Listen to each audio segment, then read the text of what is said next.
Hello, Monster Band here, and welcome to a quick look at the Ogre roster, at least some of it. Starting off with Knoblas. Knoblas are small hill goblins with big noses who kind of crowded around the Ogres for some sort of safety. I mean, they don't get eaten very often, so that's good. They come in two types, Knoblas and Knoblar Trappers. Knoblar Trappers have got a few more abilities, and they've also got a missile attack. They just throw daggers at people, basically, so that's fun. They've also got Knoblar Traps, single use ability, does a little bit of damage, slow stuff, could be quite useful. Got Ogre Balls, so obviously these are probably going to come in the single and dual weapon variants, be my guess, because obviously we've seen these guys before as mercenaries. They cause fear, obviously they're ogres, and they also have Wall Breaker, which means walls are going... Now a lot of large units have that ability now, and that means walls are going to be a lot more fragile, so look forward to that. Gorgers are basically sort of mutant ogres. Basically when a young ogre is born and he's a bit weedy, chuck him in some Ks with the Gorgers. If he survives, you get a new Gorger. They're generally let out to sort of like, run riots. They're unbreakable. They're probably a fast flanking unit. Anti-infantry, vanguard deployment, stalk. Those things are going to turn up on your flank and you're not going to have a good time. Coming with frenzy as well. Maneaters with great weapons. Of course, we've seen these guys before. Maneaters, because these are the guys that sort of go out. They're mercenaries. They see the world. They eat a lot of different people. I mean, why else would you leave your house? Wall Breaker as well. Obviously, they come with Ogre Charge. Their two-handed weapons are going to do a lot of damage. They're also anti-large lead bouchers. Now we're talking. These guys armed with cannons. That's right. Each one of them has their own cannon. They either get them from Chaos Tools for services rendered, or alternatively just steal them because they're ogres. Cannons will backfire, and so lead belchers tend to be... Well, they tend to have quite hideous injuries, tend to nail plate onto themselves to cover their wounds, that kind of thing. Maneaters Ogre Pistols, of course the Ogre Pistols, quite a nice little weapon there. Quite good range, a lot of damage, quite slow firing, but they can fire on the move, and of course they're no slouches in melee combat either.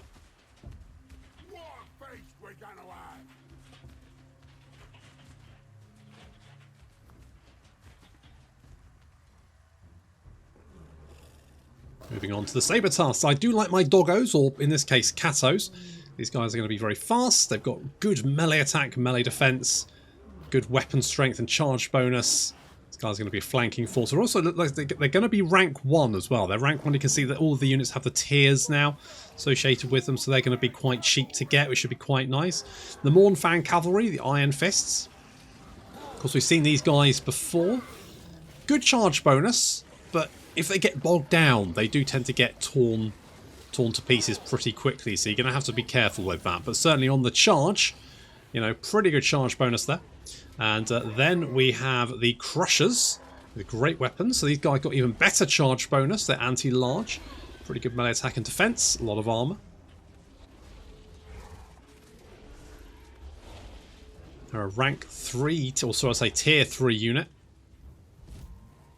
The requisite giant. Everyone needs one. These ones have got big moves. I don't know whether that's just the... Do they have bigger moves than normal giants? I feel like they do. It's just... I can't take my eyes off of them. It's just...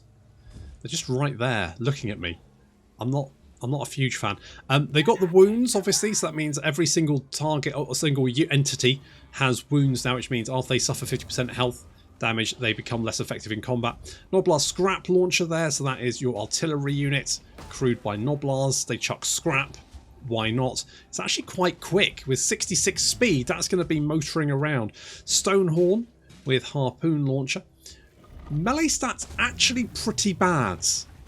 Not looking great. The missile damage could potentially be quite nice. It's got quite long range, reasonable ammunition, but it feels like more like a missile attack unit rather than a melee unit. You've got the Fire Belly. So although most ogres worship the Great Maw, they also worship other gods, one of which is the main volcano in the Mountains of Morn. The Fire Bellies worship that particularly. And of course he's a Fire Mage, so that, just kind of makes sense. He has fire magic. And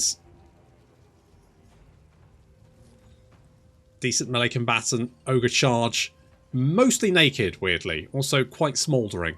Not in a sexual way, although because he's naked, obviously that could well be. So I don't know. It depends how you feel about people who are mostly naked apart from a loincloth who have a slightly smoking head. If that's your thing, I'm not going to judge.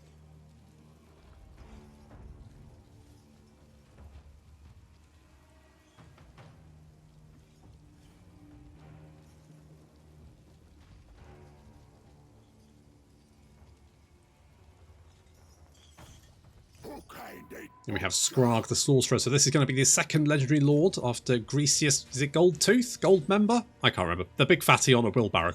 And this guy, he ate the chieftain of his tribe's favourite Knoblar and so got chucked in with the Gougers. But turned out he was, you know, pretty brutal himself. Oh, the chief also chopped his hands off, so he replaced them with, well, you know, implements. And he then led the Gougers to eat the rest of the tribe. So that was fun. And now he just runs around chopping things up, chucking them in the cauldron behind him. Basically, you know, cooking on the move. Fair play to him. So, I mean, you got sword hand guy with cauldron or big fatty in a wheelbarrow. There's a lot of variation in the Ogre Legendary Lord options there. That's quite nice. It's good to see variety. I think he's more of a caster character. So he's a wizard rather than Goldtooth. Is it Goldtooth? I think it is Goldtooth, who is more sort of a melee character. All of the factions in Warhammer 3 seem to have abilities as well. So you've got Dismember here, so that's an area hex. You've got Massacre, so that's an augment, and then Butcher, which is a bit of a heal. So that's just a quick look at the Ogre roster. Now, the Ogre roster is probably going to be more than this, because I'm fairly sure that we definitely saw the Ogres with dual weapons. So there's probably going to be more units than what we see here, but I think this is a fairly good overview of what you can probably expect in the Ogre Kingdoms roster, and it's shaping up pretty good in my opinion. Anyway, thank you very much for watching, and I'll see you next time.